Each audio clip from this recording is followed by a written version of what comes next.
The Mutual Broadcasting System presents The Mysterious Traveler. Written, produced, and directed by Robert A. Arthur and David Cogan. And starring tonight three of radio's foremost personalities, Ralph Bell, Louis Van Rooten, and Roger DeKoven in S.O.S.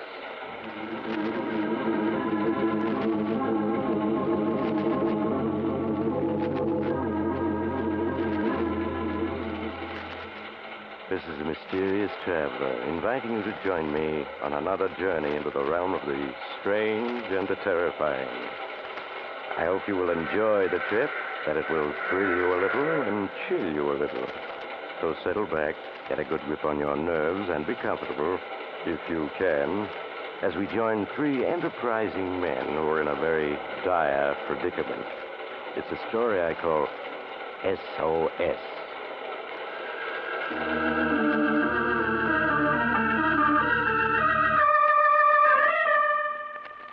My story tonight is about a group of unsavory individuals at the moment discussing a little unhappily their recent past. Yes, sir. Here we are, the three of us, adrift out here. How long is it now? How long, Mike? Let me alone. Ask Steve. He knows everything. Yeah, he sure does. Couldn't miss, he said. Couldn't miss. Still opportunities. You just had to recognize them. Isn't that what you said, Steve? Huh? Isn't that what you say? Shut up, Doc. Shut up. I've had enough of you. Look at him. Now he's going to turn on that automatic radio sender. Isn't that right, Shut up. Shut up. Do you really think someone's going to hear those signals? No, sir. We're adrift out here, but for good. You're wasting your time with that radio sender. No one's going to pick us up. Right, Mike? Stop bothering me. Let me alone. Yes. I can remember that day, Steve, when you first spilled the plan to us. Oh, you were the mastermind, all right. Remember, Steve, huh?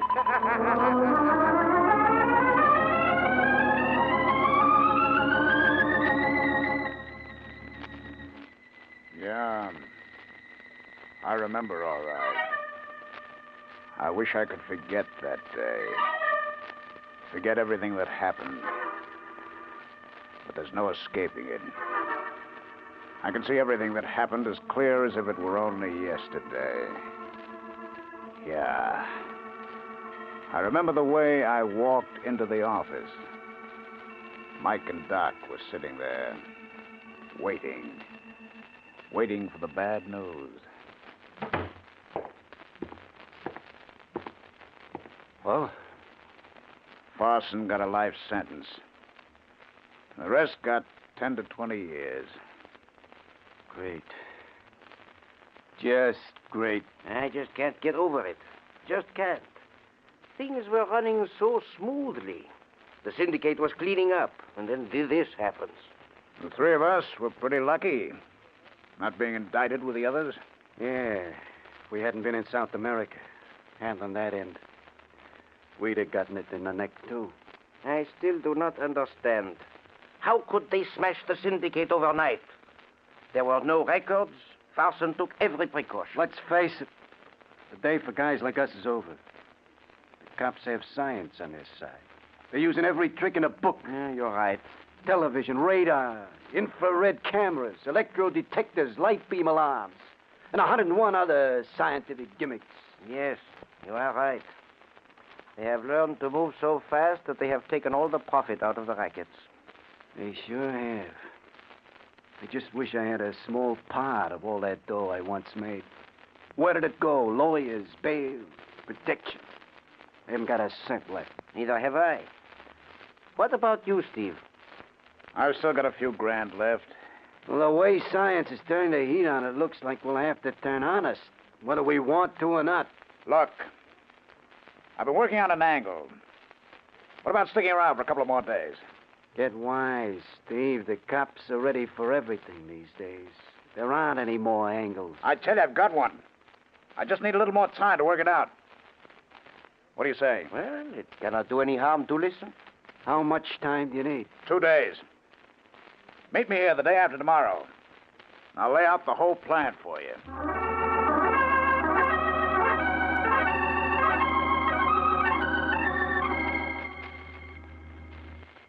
Well, Steve, you still got an angle? Or did it blow up in your face? For the past 48 hours, I've been going over it, detail by detail.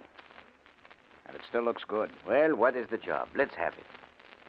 The lifting of $5 million worth of uncut Martino diamonds from the S.S. Europe. What? You must be out of your head. Would require an army to take over that boat. It has a crew of over 300. This plan of mine can be worked with 3 men. Us. This I've got to hear. Just how would you go about it, mastermind? All right. 2 weeks from tonight, the S.S. Europe will be docking in London with $5 million in uncut diamonds and a shipment of 3,000 pounds of uranium under pressure. 3,000 pounds of uranium under pressure. What are you getting at? A half hour before the Europe lands, I go to the captain's quarters. You, Mike, you go to the radio communication office. And you, Doc, you go to the special room where the uranium is stored under pressure. Then what? I tell the captain that I have 1 man in control of radio communication and another in the uranium storage room.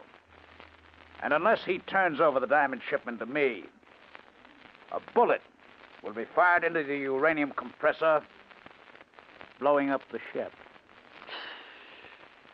You really expect the captain to fall for that? Why, he'll call your bluff. Dare you to blow up the ship with us on it. Of course he will. A threat like that would never work. You're wrong. You're wrong there. Psychologically, we've got the edge on the captain. Maybe we're willing to die, too. With a crew of 300 and twice as many passengers, he just wouldn't risk it. Perhaps you're right. After all, his first duty is to his passengers and ship. He would probably figure that we wouldn't get far with those diamonds, that the police would get us in no time at all. Of course. That's exactly the way he'd see it. Suppose you do force him to turn over the diamonds. How would we make our getaway? We'd use one of the ship's emergency launchers. Sure. Meanwhile, the captain of the SS Europe has radioed the police. And we walk right into their arms. The captain won't radio the police. No, and why won't he? For 2 reasons. First, his radio room will be put out of commission. And second, 10 minutes after we leave the Europe, it's going to blow up. Blow up? The uranium. That's right. There won't be a piece of the ship left or anyone to identify it. Uh-huh. 5 million in uncut diamonds, you say, huh? At least 5 million. This plan of yours, Steve, is just wild enough to succeed. Yes, through sheer audacity, it might be carried off. A job like that is all or nothing. That's right. Well, what do you say, Doc? Finding the thought of honest labor abhorrent, I'm inclined to go along with you, Steve. What about you, Mike? The odds are against us, but for that kind of dough, I'll risk it. You won't regret it, Mike. All right, now here's the setup. The day after tomorrow, the SS America is outward bound. We'll be on her when it leaves. You mean so that we can study the same layout that we'll find on the Europe? Yes, that's right. By the time we board the Europe for the return trip, we'll know every inch of the ship. Now, we'll have to work fast. I'll take care of getting us passports under assumed names. Doc, I want you to book passage for the 3 of us on the American. Mike, you take care.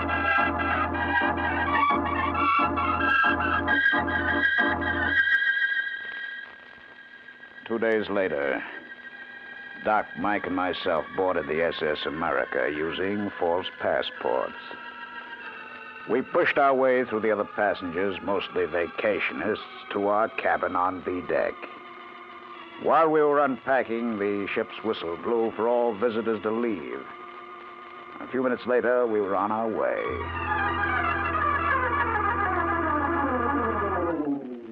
During the next 3 days, we covered the ship from one end to the other, taking pictures of the layout, learning the schedules of the crew. When we walked off after the 10-day trip, we knew everything there was to know about both liners.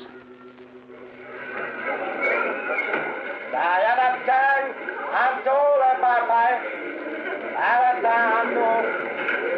Passengers will kindly step this way and show their passports. Come on, that's us. Hope we don't have any trouble with these passports. Stop worrying, will you? May I see your passport, please? Here you are. Thank you. Richard Werby, born in Boston, United States. How long do you intend to stay here, Mr. Werby? About a week. Have you ever been here before? No, this is my first visit. Our laws are quite different than those of your country. You will do well to study this booklet, which is issued by my government. Thank you, I will. Your passport is stamped. You may pass. Thank you. I trust you enjoy your stay with us. Next passenger.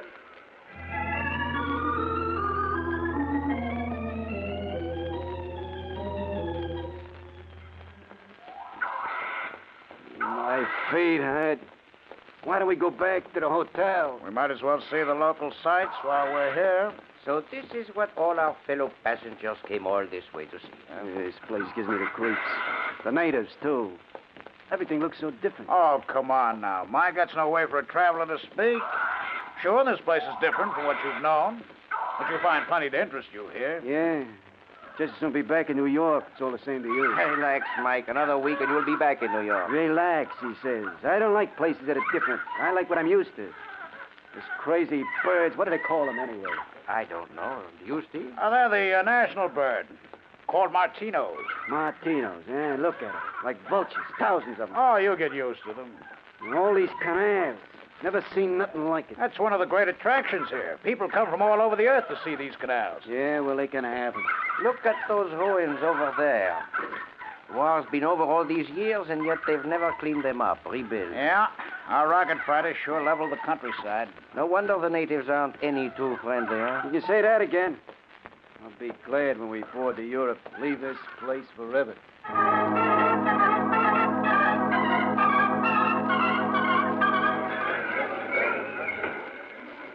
Le papa, le papato, da-da-tang, da-da-da, le papa. Did you check all our luggage? Yes, I went through the motions of looking like an anxious tourist. It'll be in our cabin when we go aboard. What cabin did we get, Steve? Cabin 32B. 32B. That's just a few feet away from the radio communications office. That's right. Attention, please. Attention, please. All passengers bound for London will now board the S.S. Europe.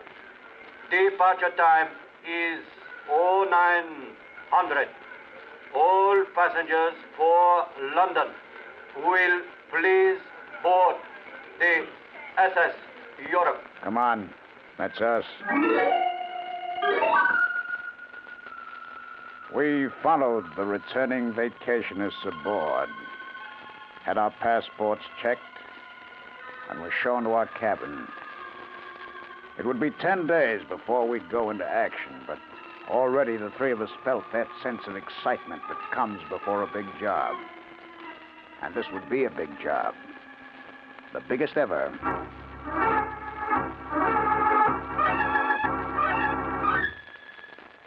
The minutes and the hours seemed to drag on that homeward trip.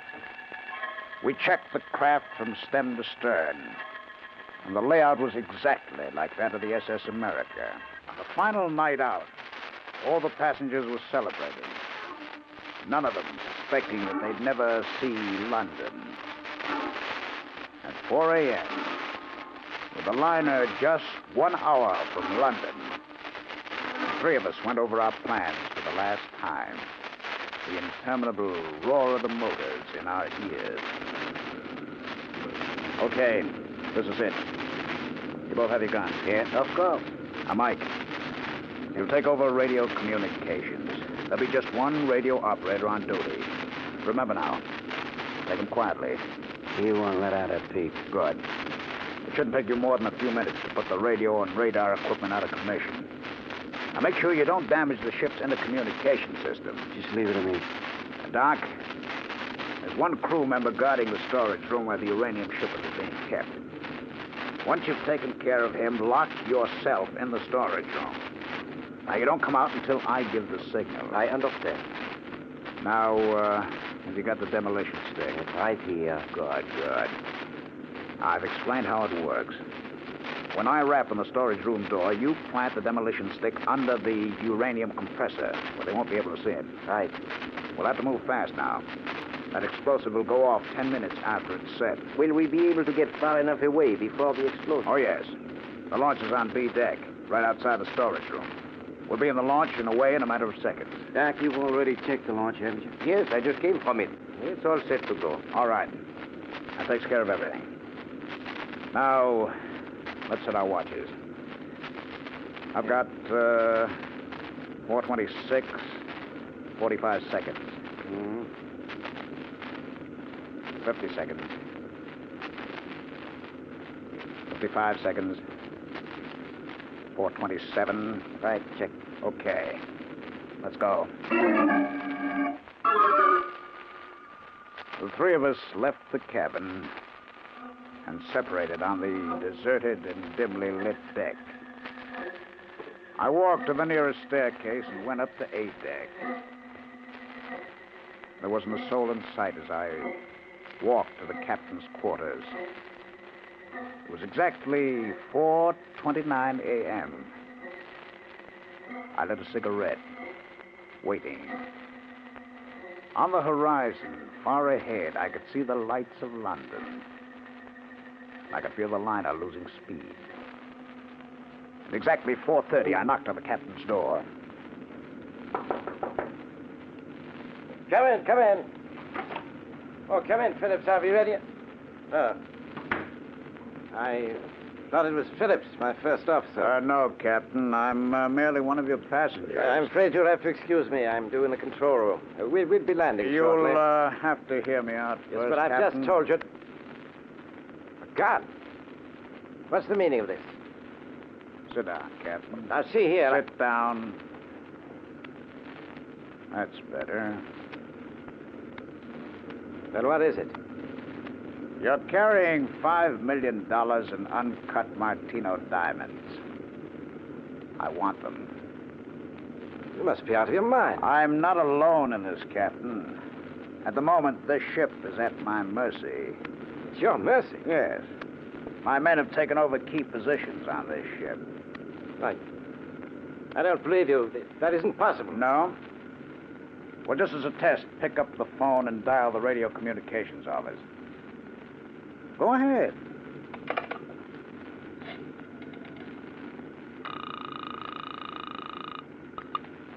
Radio Communications Office. Who is this? It ain't one of your crew members, Captain. Let me have the phone. Hello, Mike. Yeah, Everything under control? couldn't be better. Good. I'll be talking to you. Maybe now you're beginning to realize that I'm not out of my head, Captain. You must be. You believe you can commit piracy and get away with it? I'll get away with it, Captain, because you see you're going to help me. I help you? Yes, that's right. One of my men has taken over the storage room where the uranium is stored under pressure. You can't do that. Why, that pressure machine calls for constant care of an engineer. If the pressure falls below a certain point, the uranium will Oh, explode. take it easy, take it easy. That pressure machine is being looked after by one of my men. Nothing will happen to it. That is, if you do exactly as I say. You think I'm bluffing?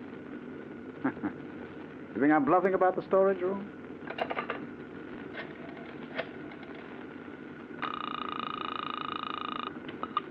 Storage room? Everything under control, Doc? Yes. The captain's here by the phone. Tell him what your orders are. I am to put a bullet in the pressure machine if I don't hear from you in 15 minutes. You heard what he said. Well? He's bluffing. If he put a bullet in the pressure machine, uranium would blow us all up. You and your men included. That's right. But you see, Captain, my men and I have nothing to lose. And you and the rest do. What do you mean? The authorities in London are waiting to arrest us. Murder. So, as I said, we have nothing to lose if we're forced to blow up the ship. Even if I turned the diamonds over to you, how would you get away? We take the launch on B deck. I see. You've got 13 minutes left, Captain, before my man fires that bullet. And believe me, he will. Seems I haven't any choice. None. The authorities will get you for this. Let me worry about that. You've got 12 minutes left. Now you're being sensible.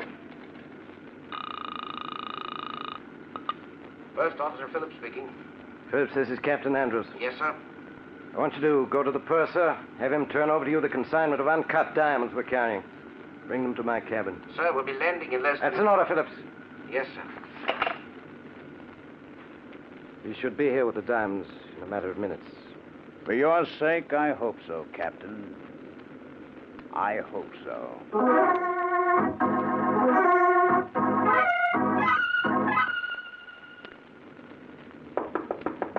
That must be Phillips now. Have him come in. Come in. I have the diamonds here, sir. Turn them over to this man. But, sir... Do as I say. The safety of the ship and our passengers are at stake. Yes, sir. Thank you. You don't mind if I look them over? What's this all about, sir? Seems that after many centuries, piracy has returned. Piracy, sir. Yes. All right, I've checked them. Now, Captain, if you and your first officer will escort me to B deck. Very well. Come along, Phillips. Yes, sir. After you, gentlemen. Our first stop will be the radio communications office.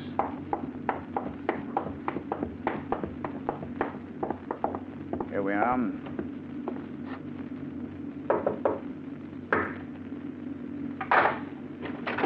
Come on out on deck, Mike. Everything all right? Yes, stuff's in this box. All right, Captain. The next stop is the special storage room. Very well. Did you take care of the communications office, Mike? Yeah, they won't be sending out any messages. Good. Well, here we are, Captain. Doc? Doc? Why don't he answer? The door's locked. Open up, Doc. It's us. Dave, something's wrong. Yeah. Look, let's take the launch and blow out of here. It isn't our fault something happened to Doc. You're forgetting one thing. We need Doc. He's the only one of us who knows how to navigate that launch. Yeah. Come on, let's break down the door. Together now. Scum it. Once more. There does it. Sir, shall I try to slip away and sound the alarm? It won't be necessary, Phillips. There's Doc, lying on the floor in there. He's out cold. Let's get him out. Well, the air in here. I can't breathe. This place is full of gas. We better get out of here before we pass out. That gas must have gotten Doc. Phillips. Yes, sir.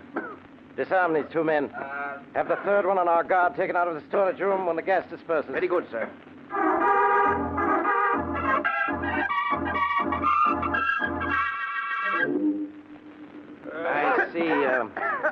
I see, Phillips, you've revived the third man, eh? Yes, sir. The three of them are all conscious again. And the guard? He's all right, too, sir. Oh, we found this, sir, in the third man's pocket. Demolition stick. As I see it, they were going to set it before they left the ship, sir. Blow up my ships and passengers, would they? Shall I put them in the brig, sir? Brig? No, Phillips. I'm not taking them into London. I'm dealing with them here. Now. Well, I don't understand, sir. This launch they were going to take, have it filled with concentrated food and water. Enough to last them for years. Very good, sir. Then I want the launch's motor completely demolished. Is that clear? Yes, sir. What are you going to do with us? You've attempted a crime unheard of for centuries. Piracy. I'm going to mete out the old punishment for it. I'm setting the three of you adrift. Adrift out here? No, you can't. You gotta take us into London. You got it. They're right, sir. It's your duty to turn them over to the police. You haven't the authority to... Mr. Phillips, out here I'm the law. You carry out my orders to the letter. Yes, sir. Captain, give us a break, will you? Don't set us adrift. It will be murder. That's what it will be. Murder. You can't set us adrift out there. You can't. I can and I will. You earned it.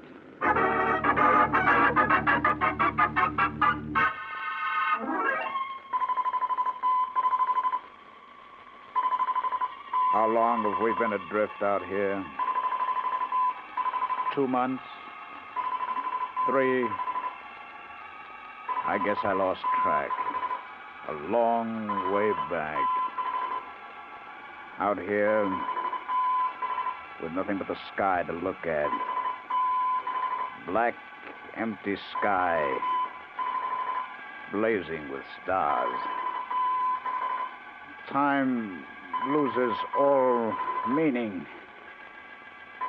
The automatic radio senders keep transmitting signals, but no one listens.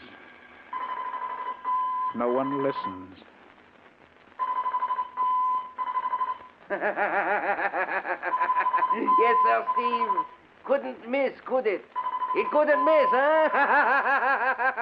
You had everything covered, all right. All you missed was that automatic gas alarm they had in the storage room. Shut up, Doc, shut up. Yes, sir. When that guard failed to check in, I got a good dose of that gas.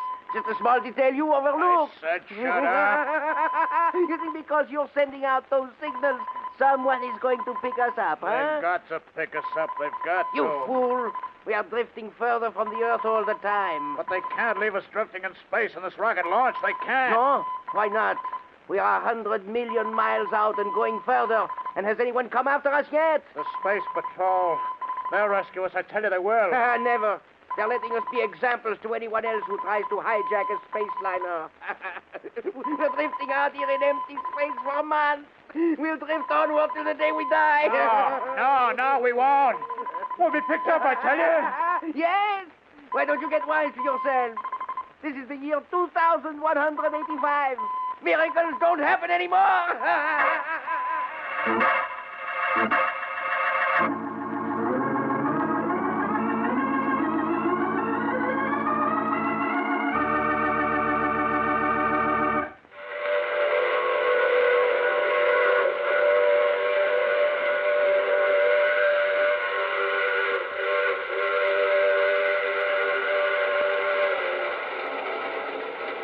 This is the mysterious traveler again.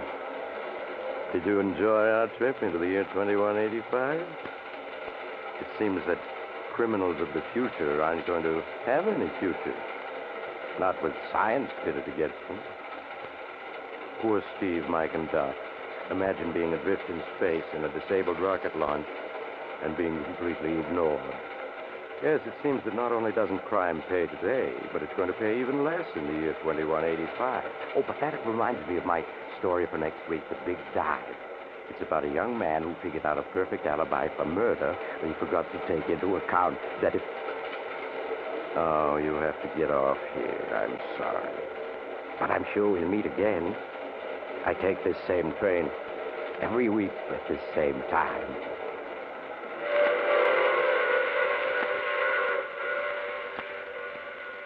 You have just heard The Mysterious Traveler, which is played by Maurice Tarplin. In the cast were Ralph Bell, Louis Van Ruten, and Roger DeKoven. Original music is composed and played by Al Finelli. All characters in tonight's story were fictitious, and any resemblance to the names of actual persons was purely coincidental. Frank Waldecker speaking. This is the Mutual Broadcasting System.